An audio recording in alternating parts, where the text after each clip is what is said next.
acting like you didn't lead us all around the world. Let us keep our dreams alive, 'cause tomorrow's gonna be a better day. Hello everyone, welcome to our Kectil podcast episode today, and welcome to our podcast exploring Haiti, a country rich in history and resilience, with two remarkable young voices joining us today. With us, Roody Joseph and Blayter Joseph. Haiti, located in the Caribbean, is renowned for its vibrant culture, beautiful landscapes, and tumultuous past. Today, we delve into current issues facing Haiti, such as political instability and the pressing challenge of the gang violence. Our speaker will guide us through these topics, offering insightful into the country's geography, historical milestones, government structure, economic landscape, and the unique aspects of Haitian culture. Join us as we uncover the complexities and stories that define this fascinating nation. Before we dive into our discussion, could each of you, our honorable speakers, could you please share your introduction with our audience by telling your name, a bit about your educational background, your current work, or any interesting projects or community work you are involved in? And we are in Haiti, and where in Haiti you live. So I will start from our first speaker, Roody Joseph. Hello everyone, my name is 𝐥𝐻𝐬𝐬𝐬𝐿. I'm from Haiti and I'm living in the capital, Port-au-Prince.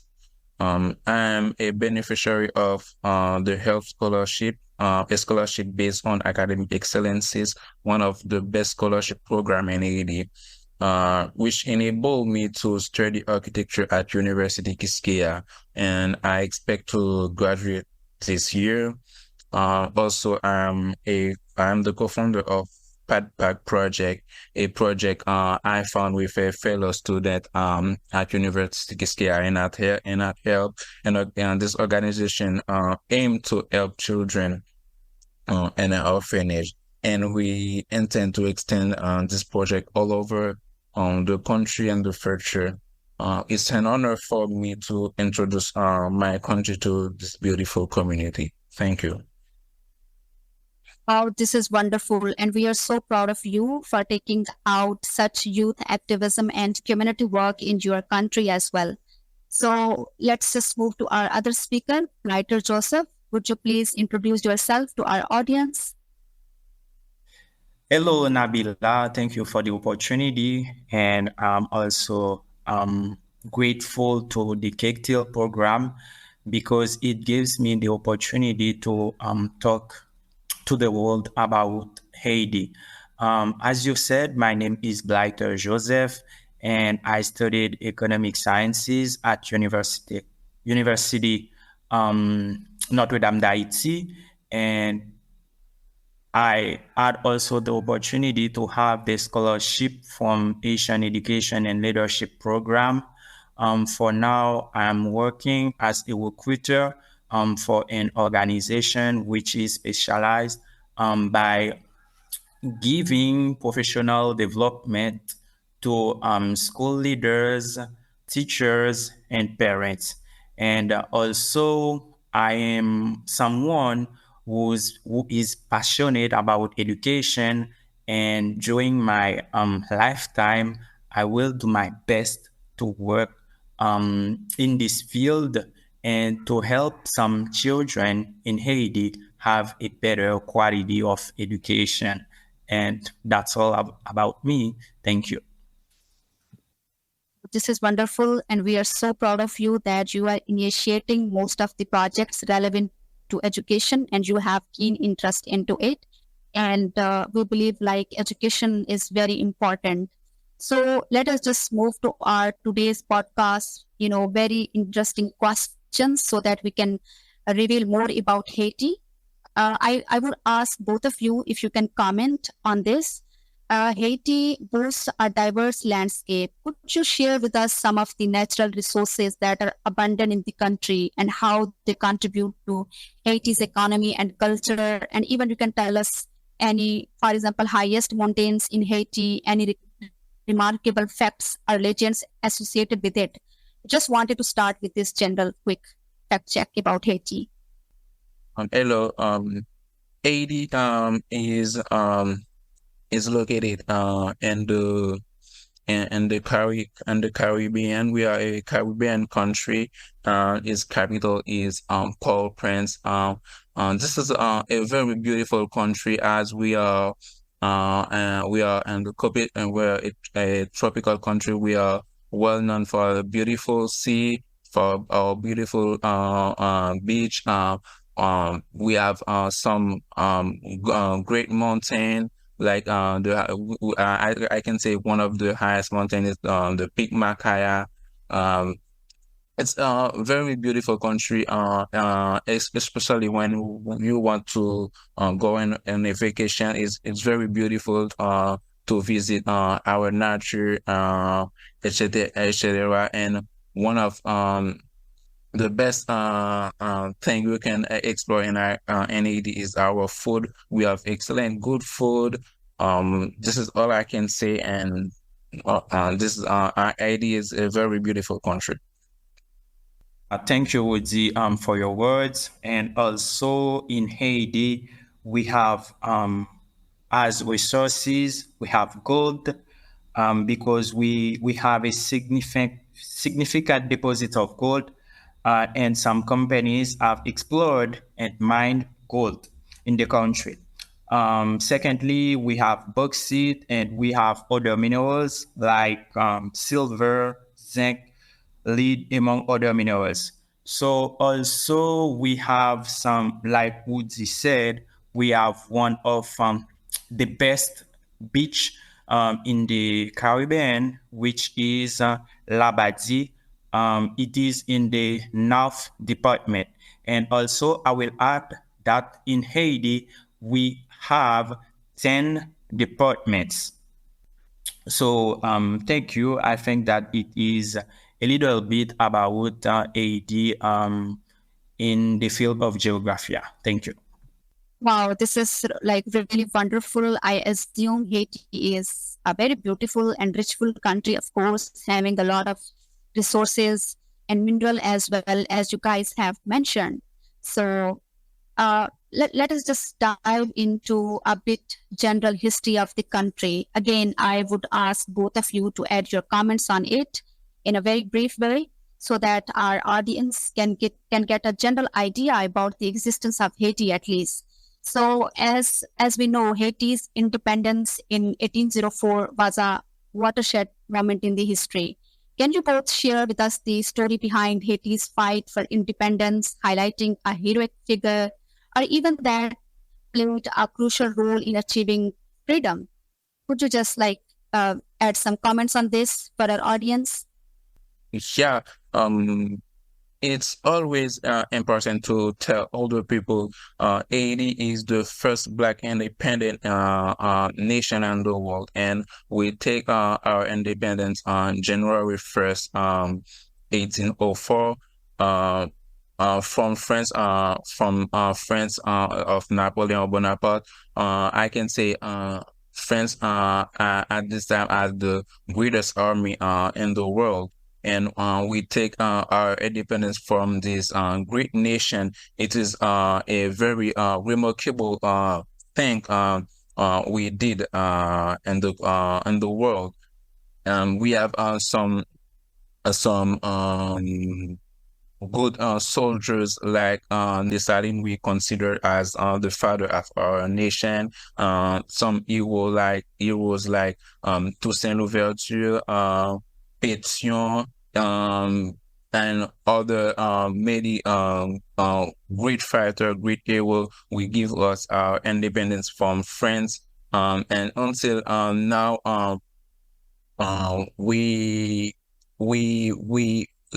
the things we do was one of the greatest remarkable thing we did, because as I said, we are the first Black nation. First Black nation who took our independence, and after that we help other nations to take their independence too. Good, very good, Woody. So I just wanna add something, because our independence is the proof of unity between people. Because for us, Jean-Jacques Dessalines is the father of the nation, because he was the fourth person in the battle for us. But the independence remind us that Toussaint Louverture, the first who has the idea. We have also Henri Christophe and Alexandre Pétion. But despite internal divisions and shifting alliances, these leaders managed to unite various factions against a common enemy, the French Republic. And the 1st January 1804, we had the possibility to become the first Black nation in the world, and also the second nation in the Western Hemisphere to break free from colonial rule following the United States. This is, I believe, this is a very, interesting as well as very important information for our audience while we are talking about the Haiti's independence vision. And as you have mentioned that it appeared on the map as the first, Black independent nation. So this is great, I believe. As we are talking about some history, I just wanted to ask you, Blayter, to answer this. Just wanted to, explore more about Haiti's significant symbols, history. I assume Haiti's national symbols hold significant cultural and historical importance. Could you describe one of these symbols in detail, such as the flag or the national anthem, and explain its significance to the people of Haiti today? For us, the first symbol, it is the flag, because it was created in 1803 during the Haitian Revolution. A slave against French colonial revolt. Like I said earlier, Jean-Jacques Dessalines, the key leader of the revolution, is said to have ripped the white section from the French tricolor blue, white, and red flag, and symbolizing the end of European influence in Haiti. He then had Catherine Flon sew the remaining blue and red bands together. So in 1804, we have our first version adopted after the independence of Haiti was declared. But when Dessalines became emperor, he changed the blue in black. So the flag was red and black. But after we have the first colors, blue and red for our flag. So the current flag of Haiti, adopted in 1843, consists of two horizontal bands, blue over red. The national coat of arms featuring a palm tree topped with a liberty cap to let the world know that we are a nation of liberty. And surrounded by cannons and other symbols, is placed in the center on a right square. So the flag symbolism for us in Haiti represent the union of Black and mulatto, a mixed race, Haitians in their struggle for independence. The coat of arms symbolize the country's readiness to defend its freedom and triumph of liberty. So in Haiti, we are very, very proud of our flag, of our bicolor, because it reminds us the fight for our independence. Thank you. And also, Yes, Sure, Roody. Sure. I just want to add the Haitian flag is celebrated on Flag Day, May 18, commemorating its creation and the unity it symbolizes for the Haitian people. Wow, this is amazing. And to our audience, we just wanted to just comment on this, that in this Kectil program, participants, colleagues from Haiti are like yet rare to participate, but we have such wonderful, strong fellows and colleagues. They are working hard in this program, and that is why today we are exploring a little bit more about Haiti's geography, history, and its vision of independence. And I believe to our audience as well, it might seems a little new information. And of course, like most of the time, people assume Haiti as an island or just as a territory, but of course, it occupies a lot of historical events, its existence on the map today, and the beautiful people living in Haiti. And that is why I just wanted to stick our conversation to more general questions before we go into some serious discussion.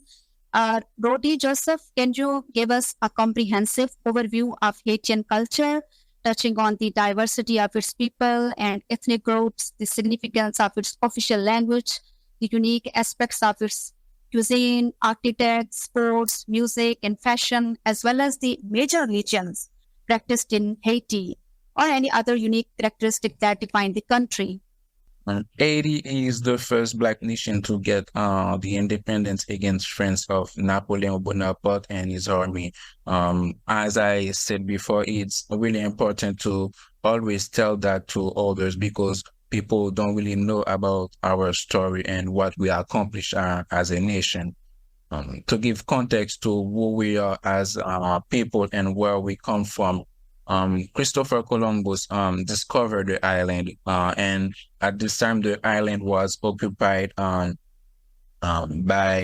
an indigenous people known as the Amerindian. Those people were killed by the Spanish, which is the reason why we have the first arrival of Black African slave on the island in 1503. To replace the Amerindian as a workforce. It is from this cultural mix that Creole, our mother tongue, was born. And as a former French colony, we have also adopted French as our official language. And also have a native Africans. We are predominantly Black people. We have also some light-skinned mulattoes born from the union of French colonies and Black, and also other light-skinned nation, because we don't only have French people at this time. We have also England people and more. Our culture is rich, especially our food. Here is a list of food, top food we have in Haiti, like the 𝗬𝗪𝐽. Haitian 𝗬𝗪𝐽 is traditionally served on New Year's Day as celebratory reminder of Haiti's hard-won liberation from slavery and independence from France. The soup was once a delicacy food reserved only for white master, and with the slave who prepare it were forbidden to eat it. And after our independence, every January 1st, we celebrate our independence by prepare the 𝗬𝗪𝐽 for every family. Every member of the family can eat this beautiful 𝗬𝗪𝐽. Second, we have tasso. Tasso is a traditional Haitian dish made with goat meat or beef as main ingredient. Cube meat is usually marinated in a combination of onion, orange juice, and lemon juice. It is then fried until it develops a crispy brownish exterior. The dish is typically served with fried plantain, rice or beans or mushroom rice, and more. And we have legume, heavily influenced by African cooking tradition. Legume is a popular Asian dish with many variations regarding the ingredient. It typically consists of various mixed vegetable that are cooked with meat, usually beef, and then mashed together. We are also known to the outside world for our musical style. The compa or compa direct, created and made 1960 by the saxophonist named Jean-Baptiste, and among our famous compa artists or group or band, we have Mika Band, died in 2022, Creola, Fabrice Rousier, Zinglin, Tabu Combo, Zafem, and so on. Architecturally, we have the gingerbread style house that appeared in the country at the end of the 19th century. Typically Haitian, made exclusively of wood at first, then masonry. With the arrival of cement and other factors, I don't want to mention because it's not the main subject. This style disappeared completely to be replaced by concrete construction. A well-known architect such as Georges Boussin, Léon Maton, and Eugène Maximilien gave Haitian architecture its identity in the 19th. The most famous architectural building was the National Palace, which collapsed during the earthquake of January 12th, 2010.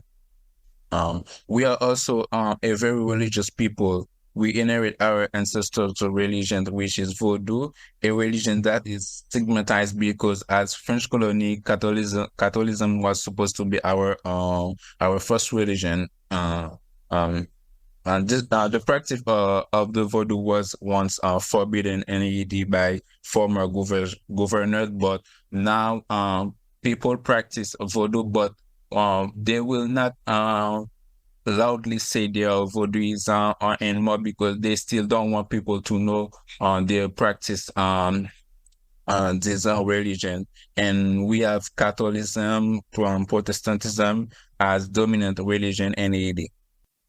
Wow, I can hear a lot of diversity in Haiti's culture and, mix of traditions, tribes, a lot of languages, dishes, and the food, and the music, and the architects you have mentioned.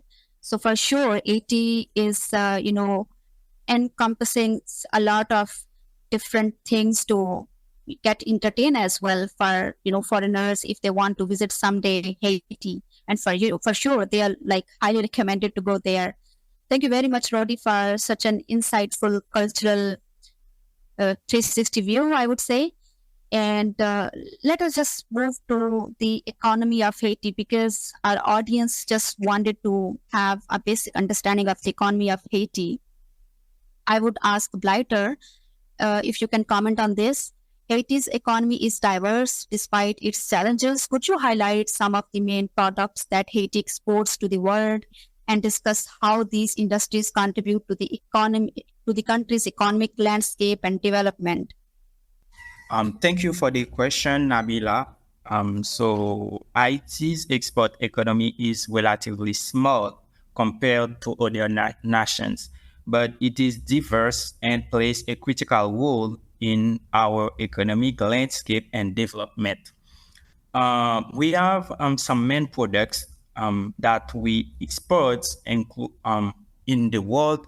So first of all, we have some textiles and apparel. Secondly, we have essential oils and vetiver, and we use vetiver to make perfume. And after that, we have some artisanal products, and the artisanal products of Haiti are very appreciated in the world. Lastly, we have agricultural products that are the main, the base of our economy. First of all, we have coffee, and historically, it is one of Haiti's most important exports. After that, we have mangoes, we have also cocoa, and these products, the agricultural ones, remains a key sector for employment,